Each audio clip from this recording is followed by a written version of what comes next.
Começou a tramitar no plenário da Assembleia Legislativa do Paraná um projeto que altera uma série de leis estaduais.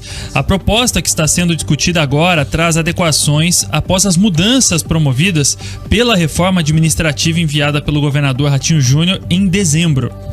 Olha, quem está acompanhando essa sessão é a Simone Giacometti. Daqui a pouco a gente coloca ela no ar, né? Até para saber como está a situação por lá. Daqui a pouquinho ela entra. Então, agora, é importante falar, Escola, que essa reforma administrativa, ela não veio a contento. Quando a gente fala em reforma, o que a gente espera é a redução da máquina pública, é o Estado enxugando despesas, cortando na carne. E não foi exatamente o que aconteceu. Nós tivemos aumento de secretarias, tivemos aumento de cargos em comissão, tivemos, portanto, ali um crescimento dos gastos. É isso que ficou como principal marca dessa reforma administrativa.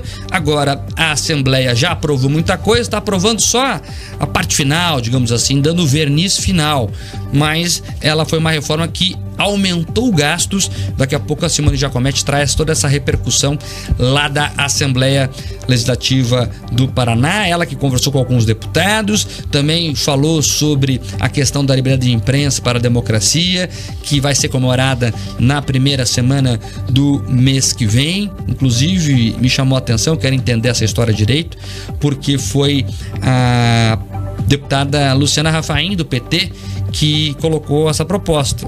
E parabenizo a deputada por fazer isso, mas queria entender, né, o PT, que fala em regular os meios de comunicação, o que eles estão entendendo então por liberdade de imprensa. É um debate importante, público muito importante. A deputada Luciana Rafaim, do PT, inclusive, Mike, justifica que nos últimos anos o Paraná tem se mantido entre as 5 primeiras posições no ranking de violência contra jornalistas e demais profissionais da área de comunicação, e essa prática está cada vez mais associada à polarização da política.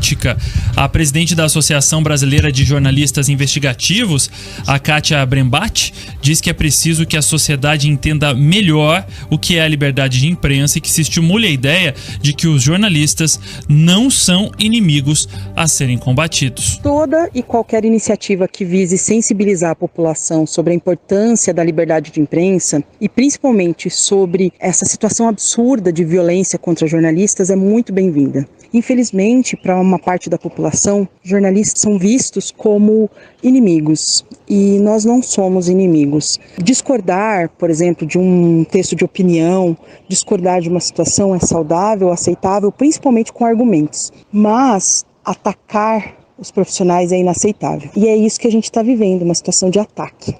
Além disso, é importante que a população saiba o que é liberdade de imprensa, porque fica parecendo um contexto vago, assim, né? Uma situação, a liberdade de imprensa é o jornalista poder falar qualquer coisa. Não é isso. A liberdade de imprensa existe em vários países que são democráticos, porque é uma forma de garantir que a população vai ter, por um meio ou por outro, acesso a informações relevantes, que haverá condições para que as informações que são importantes, de interesse público, cheguem para as pessoas. É isso, é importante que a liberdade de imprensa seja estabelecida e defendida, né? A Kátia Brembati ali, que é da Associação Brasileira de Jornalismo Investigativo, acerta quando diz que você não pode criticar o mensageiro. Os jornalistas são, antes de mais nada, mensageiros. Agora, liberdade não tem vírgula. Liberdade é liberdade. É um substantivo, inclusive, que não pode ter adjetivos, porque senão vira a vírgula. Não, você pode ter liberdade desde que não faça isso, desde que não faça aquilo. E aí, de boas intenções, a gente vê várias coisas ruins. Não, agora eu vou restringir aqui por causa disso. E aí você abre uma porteira perigosa. Então a liberdade tem que ser plena, como inclusive apregoa a Constituição Federal. Excedeu, errou, prejudicou alguém? Lei. Tem lei para isso. Calúnia, infâmia, difamação. E o próprio público vai aprendendo a filtrar. Olha, eu vou escolher esse veículo e não aquele, porque esse eu acredito que tem a informação mais correta.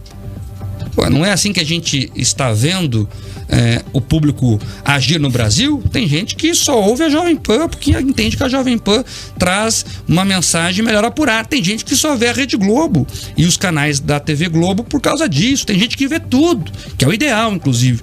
Você veja tudo para ter os mais diferentes profissionais ali à sua disposição lhe informando. Contraponto, né? Exato. O importante é ver tudo. Mas agora essa coisa da vírgula na liberdade eu não concordo. Liberdade é um substantivo que não precisa de adjetivo, né? Então é liberdade. Se você exceder, o profissional que exceder vai ser punido legalmente, se merecer ser, e pelo público, pela audiência que vai escolher não se informar mais por ele. E sobre esse assunto ainda, é importante lembrar que para virar lei, o projeto precisa ser aprovado em mais de uma discussão, além da de hoje. A ideia é que os eventos de conscientização da importância da imprensa livre ocorram já no mês que vem. Olha, Mark, então, como a gente falava anteriormente, a reforma administrativa proposta pelo governo em dezembro do ano passado está em discussão hoje na Assembleia Legislativa, porque o texto do governo do estado pretende realizar uma ampla revisão de leis estaduais. Então, quem está acompanhando de perto todos esses debates lá no plenário da Assembleia Legislativa é a nossa repórter Simone Giacometti, e parece que nessa semana os deputados devem mesmo se debruçar sobre essa reforma proposta pelo governador, né, Simone? Boa tarde. Isso, boa tarde, Escola, boa tarde, Marques. Sim, essa reforma está em pauta aqui hoje e ela traz, de acordo com o líder do governo, Hussein Bacri, algumas adequações. Não são cargos em comissão novos, não é uma despesa extra no caixa do governo, segundo o que está sendo apresentado aqui. Seria uma readequação a esse projeto que foi aprovado no final de 2022, começando a valer aí para 2023, agora criando 9 novas secretarias, com um total de mais de 530 cargos comissionados, que vão custar cerca de 93 milhões de reais para os cofres públicos, segundo o próprio governo, e que, de acordo com o líder do governo, o governo tem dinheiro para fazer essa readequação. Mas hoje aqui esse projeto na casa,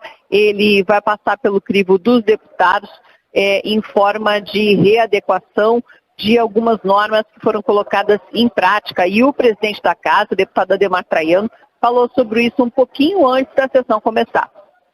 A reforma administrativa, ela chegou na casa, foi para a CCJ, junto com a reforma administrativa nós tínhamos aí a criação do Fundo Estadual para a Mulher. Os processos foram separados, eu não sei da tramitação, se já foi aprovada pela CCJ, mas uma vez tendo passado por lá, é aprovado, vai para a Comissão de Finanças, e aí é lógico nós iremos pautar. Eu quero crer que já é mais uma alteração do processo da reforma que aconteceu no final do ano passado. Pois é, mas a oposição já está questionando essa readaptação, batendo na tecla de que o governador Ratinho Júnior, ele assumiu na primeira vez que ele foi eleito, informando que ele ia fazer uma redução, enxugar a máquina pública, enxugar cargos em comissão, enxugar secretarias. E agora, na contramão do primeiro discurso, quando ele ganhou pela primeira vez na eleição, ele estaria então fazendo esta reforma, né? Criando secretarias, criando novos cargos em comissão. E foi nesse sentido que o líder da oposição, deputado Roberto Requião, falou. O Ratinho se elegeu com a propaganda do Estado mínimo. Ele diminuiu o número de secretarias sem diminuir o número de secretários, porque gato que nasce no forno não é biscoito. Chamar uma estrutura inteira de secretaria de diretoria não muda nada. Os cargos de comissão que foram extintos no primeiro governo Ratinho não estavam sendo ocupados por pessoas. O Estado mínimo do Ratinho veio em cima do desmanche da educação, da segurança e da saúde. É a terceirização de serviços que atendem a população. E o que nós temos agora é uma tentativa de acomodar em cargos aqueles que não conseguiram se eleger. É legítimo até certa parte, porque o governador vai fazer o seu governo com o seu grupo político. mas ele deveria manter a coerência entre o discurso e a prática. A ideia é acomodar aqui no Paraná aqueles que não tiveram grande sucesso eleitoral ou aqueles que buscam agora construir alguma coisa para frente e sabem que não teriam lugar junto ao governo federal. É triste a gente ver quando a realidade se sobrepõe à propaganda do governo, porque a realidade do Paraná hoje é triste. Mas vamos torcer para dar certo. Eu acho difícil, mas ficaremos na torcida. E, portanto, a fala do deputado Roberto Requião sobre este projeto que está sendo apresentado aqui na Assembleia Legislativa passa hoje pelo crivo em primeira votação dos deputados que daqui a pouquinho vão votar. Marque, Escola. Simone, só para terminar esse assunto, a expectativa aí é qual? Pelo que eu entendi, é mais para referendar o que já está decidido. É mais ou menos esse o clima por aí? É bem isso, Mark. Vai referendar o que já estava definido.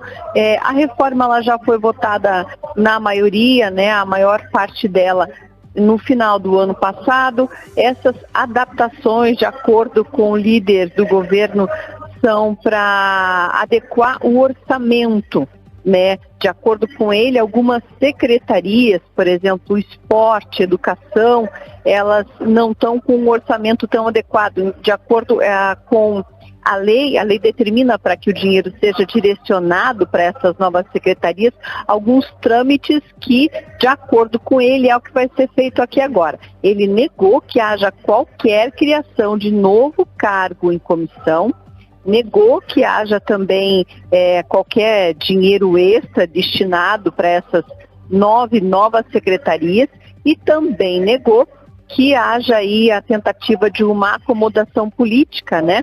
De alguns nomes aí do grande escalão aí do governo que foram colocados aí à frente dessas novas pastas, né, Marcos? Mas vai passar, tudo indica que sim, né? A situação tem maioria aqui na casa e daqui a pouquinho a gente deve acompanhar, então, essa votação. Tá bom, Simone, você fica acompanhando por aí, qualquer novidade nos chama. Tá animada a coisa lá, viu, Escola? Você viu alguém gritando atrás dela? Era alguém que tava na tribuna ali, já mandando ver no discurso. Daqui a pouquinho mais informações da Assembleia. Agora 4h25. Vamos lá, continuando aqui, só fazendo uma correção. Simone falava com o deputado Requião, filho do PT, que é filho, o próprio nome já diz, do ex-senador e ex-governador Roberto Requião. Continuamos aqui, Mike, falando